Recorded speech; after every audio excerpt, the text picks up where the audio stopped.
everyone, hope you all are fine.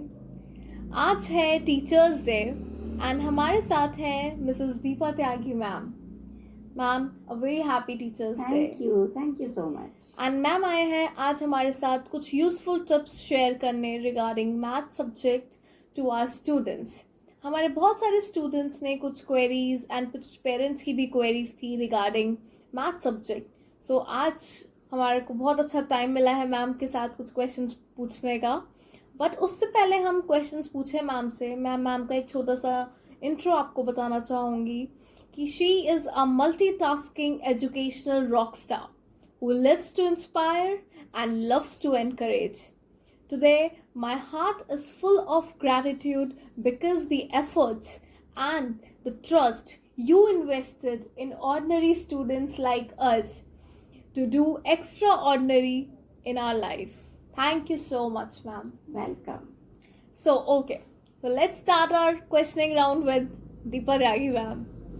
Ma'am, so first question मैं आपसे ये पूछना चाहती हूँ कि आपका मैथ्स कब फेवरेट सब्जेक्ट हुआ? आपको मैथ्स से प्यार कब हुआ?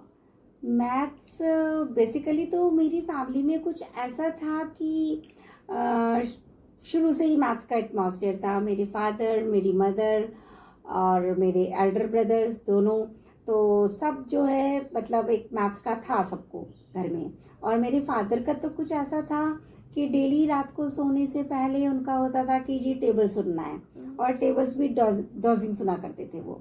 और पजल्स सुनना उनका शौक था. पजल्स पूछते थे वो.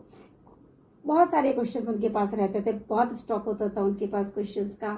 तो इस तरीके से मैथ्स में वो डेवलप इंटरेस्ट होता चला गया बचपन से. बट एक बहुत अच्छे से जो मैथ्स लगना शुरू हुआ वो मुझे क्लास 9 से मैथ्स बहुत अच्छे से लगना शुरू हुआ.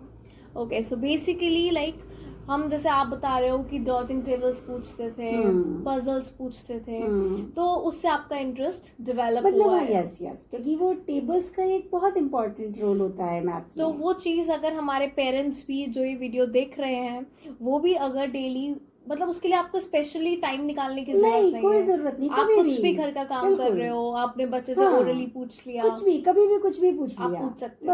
बस. ओके, सो इट्स लाइक कि मतलब ये रेगुलर प्रैक्टिस में अगर बच्चे के साथ रहता है तो अपना बच्चा लाइक इंटरेस्ट क्रिएट करता है मैथ्स में. यस. ओके, मेरे को एक बच्चे बोलते हैं कि हम जब मैथ्स करते हैं तो हम उसको शायद से रट लेते हैं. वो सम जो होता है उसके मेथड्स वो हम लोग रट लेते हैं. एंड वही क्वेश्चन जब एग्जाम में आता है तो टीचर डिजिट चेंज करके देता है, हमारा आंसर रॉन्ग हो जाता है. तो ऐसे में बच्चे क्या करें, मतलब कि उनका जो ये रटना है कि रटे ना उस चीज को, अपने कॉन्सेप्ट्स क्लियर करें, उसके लिए बच्चे को आप क्या एडवाइस देना चाहोगे? एक्चुअली ये मैथ्स जो है ना रटने का सब्जेक्ट तो है ही नहीं. सबसे पहले तो ये समझ लीजिए, मैथ्स एक अंडरस्टैंडिंग का सब्जेक्ट है. आपको उसे समझना होगा कि ये चीज़ क्यों हो रही है. अगर हम मल्टीप्लाई कर रहे हैं तो क्यों कर रहे हैं, डिवाइड कर रहे हैं तो क्यों कर रहे हैं, क्यों ऐड कर रहे हैं, या और भी जो मैथ्स के बहुत सारे ऑपरेशंस रहते हैं, ये तो मैं अभी बेसिक लेवल पे बता रही हूँ आपको. तो वो क्यों कर रहे हैं, वो क्यों को जानना बहुत ज़रूरी है, वो समझना बहुत ज़रूरी है, ना कि रटना. क्योंकि रटने से तो फिर यही होगा, टीचर चेंज कर देगा, एग्जाम में कुछ और होगा, आप नहीं कर पाएंगे फिर उसको. सो मैथ्स को रटिए नहीं, उसको समझिए. यस. ओके, सो मैम मेरा नेक्स्ट क्वेश्चन ये है, बच्चों को बहुत फोबिया होता है मैथ से. मतलब बच्चे के मन में बहुत सारे क्वेश्चंस भी होते हैं कि मैं ये पूछूं टीचर से, लेकिन बच्चा मे भी कहीं ना कहीं डर रहा होता है कि मैम ने मुझे डांट दिया, या फिर ये सब बच्चे मेरे बारे में क्या सोचेंगे. तो समटाइम्स मुझे लगता है बच्चा वो अपनी प्रॉब्लम को पूछ नहीं पाता है, एंड उसके अंदर आई थिंक वो फोबिया, एक डर बन जाता है मैथ्स को लेके, बिकॉज वो क्वेश्चंस अपने सॉल्व नहीं कर पाता है. तो ये फोबिया कैसे दूर करें? यस, यहाँ पे आपके दो क्वेश्चंस आ गए हैं, एक फोबिया और एक अपनी प्रॉब्लम्स को डिस्कस नहीं कर पा रहा है बच्चा, है ना. तो सबसे पहले तो ये जानना है कि बच्चे को मैथ्स का फोबिया है या उसको अंडरस्टैंडिंग में प्रॉब्लम आ रही है. ये जानना बहुत ज़रूरी है. अगर अंडरस्टैंडिंग में प्रॉब्लम आ रही है तो उसको आपको समझना होगा. अब अगर फोबिया है तो फोबिया क्यों है, क्या वो किसी प्रेशर की वजह से है? कई बार प्रेशर होता है बच्चे पर, पेरेंट्स का प्रेशर होता है, रिलेटिव्स का प्रेशर होता है कि भाई मैथ्स में अच्छे मार्क्स नहीं आ रहे, Right. या पेरेंट्स एक्सपेक्ट करते हैं कि बहुत अच्छे मार्क्स लाए बच्चा, Right. या वो पेरेंट्स खुद अगर मैथ्स के बैकग्राउंड से होते हैं तो वो एक्सपेक्ट करते हैं कि बच्चे के भी मैथ्स में बहुत अच्छे आए, और नहीं आते तो कई बार पेरेंट्स का बिहेव मैंने देखा है अपने टीचिंग करियर में कि कई बार पेरेंट्स जो हैं मीटिंग में शुरू हो जाते थे बच्चे को वहीं पे डांटना सबके सामने, तो बच्चे अब आजकल बर्दाश्त नहीं कर पाते उन सब डांट को। Yeah. तो समझना बहुत जरूरी है कि वो क्यों ऐसा कर रहा है। तो देखिए, हम बच्चे को ये प्रेशर नहीं दे सकते कि तुम्हें इतने भाई 100 मार्क्स लाने हैं, 95, 98, 90 अबव मार्क्स लाने हैं। मेन है कॉन्सेप्ट, मेन है कॉन्सेप्ट को क्लियर Basic करना, strong बेसिक करना है। स्ट्रॉन्ग करना। Yes. तो अगर आपका बेसिक स्ट्रॉन्ग होगा तो वो अपने आप मार्क्स आने लग जाएंगे, कोई बड़ी बात नहीं है मार्क्स लाना। तो ये एक चीज है फोबिया के लिए, तो कि आप प्रेशर मत दीजिए बच्चे को समझने दीजिए। आप अगर आपके बच्चे के मार्क्स कम आ भी रहे हैं तो वहां देखिए कि उसकी क्या एरर हुआ है, किस टॉपिक में उसने गड़बड़ किया है, उस टॉपिक को वर्क करिए, पे वर्क करिए, यहाँ पे वर्क करना होगा। हाँ, दूसरी चीज आपकी थी कि बच्चा जो है हेजिटेट कर रहा है पूछने में कि मेरे और फ्रेंड्स हंसेंगे, क्योंकि बच्चे को मालूम है कि ये बहुत सिली सी क्वेश्चन है, तो मैं कैसे पूछूं।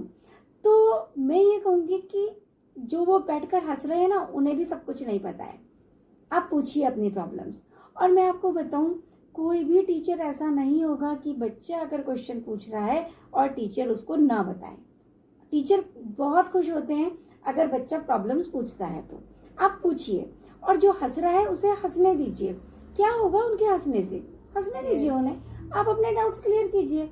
और इन केस किसी वजह से कभी टीचर गुस्सा हो भी जाता है तो भी क्या फर्क पड़ रहा है, आपको अपने डाउट्स क्लियर करने, अपने डाउट्स क्लियर कीजिए। आप अपना कॉन्सेप्ट क्लियर करिए, हाँ। टीचर को डांटने दीजिए। अगर टीचर डांट रहा है प्रॉब्लम तो भी है कोई तो बात नहीं, अपना क्वेश्चन पूछो, बिल्कुल पूछिए, टीचर जरूर बताएगा। कभी टीचर्स ऐसा नहीं करते कि टीचर गुस्सा करेगा बच्चे पे। बच्चा कैसी भी प्रॉब्लम पूछे, छोटी से छोटी, टीचर बताएगा। ओके, होप सो अब आपकी डाउट्स क्लियर हो रहे होंगे। ओके मैम, सो मेरा नेक्स्ट क्वेश्चन है, मेरे को कुछ बच्चों का ये क्वेश्चन आया है कि हमें अलजेब्रा बहुत डिफिकल्ट लगता है, हमें अलजेब्रा समझ नहीं आता, पता नहीं कितना कंफ्यूजिंग है, तो उसमें हम कैसे अपना इंटरेस्ट डेवलप करें, क्यों पढ़े हम अलजेब्रा? देखिए, अलजेब्रा एक बहुत ही इम्पॉर्टेंट ब्रांच है मैथमेटिक्स की, और अलजेब्रा की जो स्टार्टिंग है वो 6 से है। कुछ भी नहीं है, जो चीज़ भी आपके पास अननोन है वहाँ उसको हम एक्सेस ज्यूम करते हैं। अब मैथ्स का क्या होता है कि अभी बच्चे पढ़ रहे हैं अपना, तो अपना ओके नंबर्स पढ़े, मल्टीप्लिकेशन, डिवीजन, ये सब करा। अब जैसे ही अलजेब्रा आया वहाँ पर A, B, X, Y, Z ये सब शुरू हो गया। अब बच्चों को लगता है अब ये सब क्या हो गया भैया मैथ्स में। तो कुछ नहीं है, बहुत सिंपल है। अगर अब आप 6th स्टैंडर्ड में हैं तो यहाँ से ही अपनी स्टार्टिंग को, अपने बेसिक्स को स्ट्रॉन्ग करें। बहुत सिंपल है। जैसे सिंपली मैं आपको बोलूँ कि आपसे पूछा कि अभी किसी पर्सन की कुछ एज है तो 5 इयर्स बाद उसकी एज क्या होगी, तो अब हम एज्यूम कर लेते हैं कि जी लेट अभी उसकी एज x है, 5 साल बाद x+5 होगी। तो ऐसे इजी से स्टार्टिंग करो।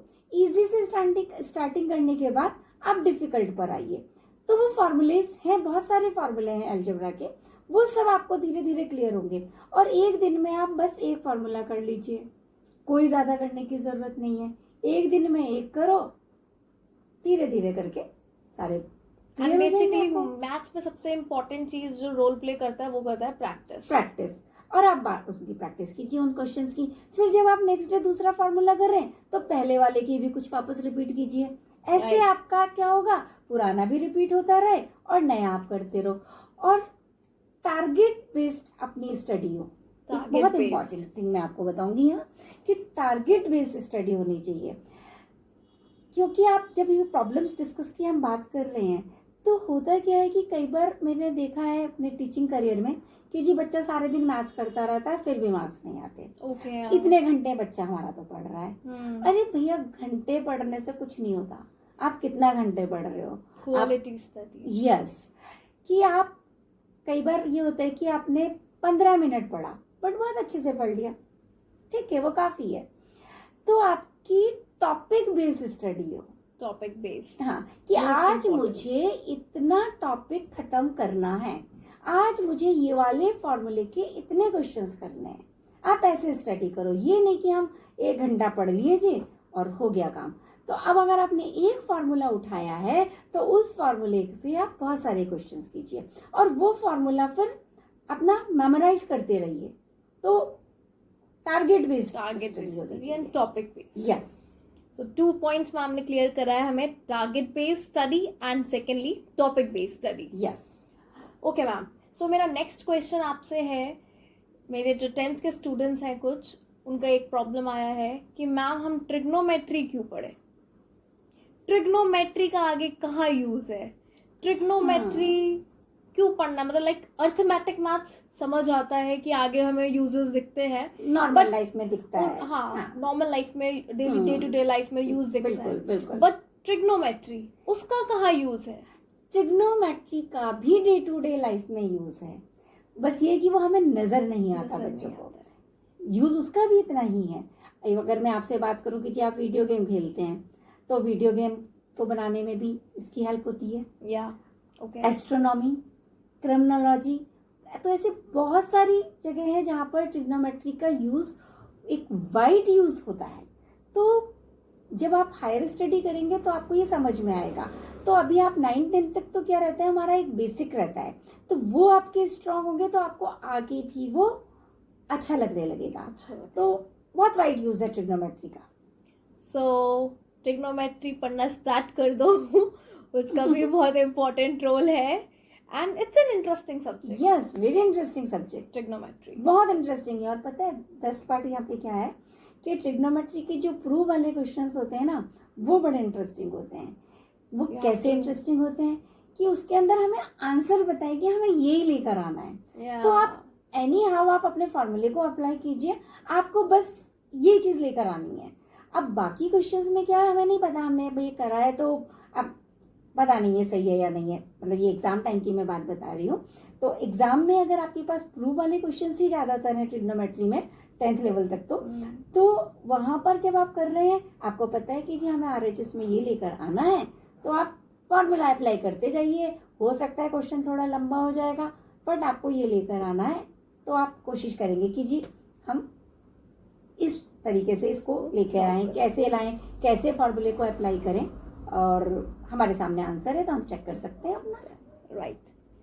सो in the end ma'am I want to ask you कि आप हमारे व्यूअर्स को कुछ इम्पोर्टेंट टिप्स रिगार्डिंग मैथ्स देना चाहेंगे? हाँ बिल्कुल। ये देखिए वही बात है जो हमने अभी तक डिस्कस किया कि मैथ्स एक अंडरस्टैंडिंग का सब्जेक्ट है, तो उसको आपको समझना होगा, उसको रटना नहीं होगा। दूसरी चीज़ मैंने आपको बताई कि आप टारगेट बेस्ड स्टडी करनी है आपको। Yes. कि अपना टॉपिक कीजिए, आज मुझे इतने टॉपिक को करके ही ख़त्म ही करना है, तो उसको ख़त्म करना है आपने। और एक मोस्ट इम्पॉर्टेंट थिंग कि जब आप कहीं पर फंस रहे हैं तो आपको नहीं समझ में आ रहा, तो इजी से स्टार्ट करो अपनी चीज़ को, अपनी टॉपिक को इजी से डिफिकल्ट की तरफ जाना है। एकदम से डिफिकल्ट स्टार्ट मत करो, क्योंकि जैसे ही बच्चे ने डिफिकल्ट स्टार्ट किया, अब पता लगा कि वो नहीं आया, उसका इंटरेस्ट ही खत्म हो गया उसमें। तो इजी करो, उसके बाद थोड़ा और लेवल बढ़ाओ। And don't be hesitate to ask your problem. अपने टीचर से अपनी प्रॉब्लम को पूछिए, बिल्कुल हेजिटेट मत कीजिए आप, वो पूछना है आपको, वो आप ही पूछेंगे अपनी क्वेरीज को कि आपकी क्या प्रॉब्लम है, वो आपको डिस्कस करनी है।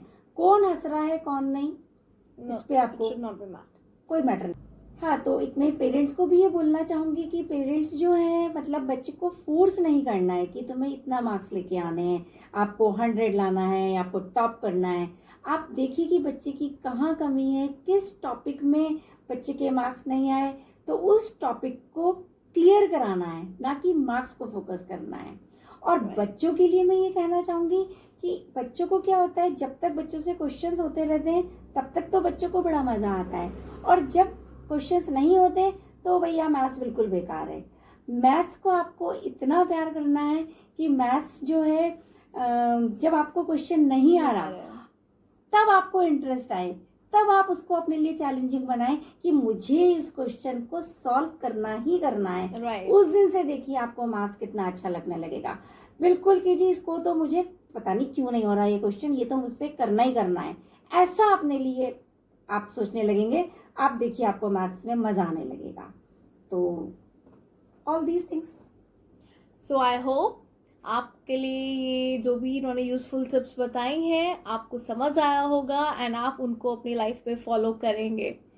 So thank you so much ma'am for sharing a Welcome. Useful tips with us.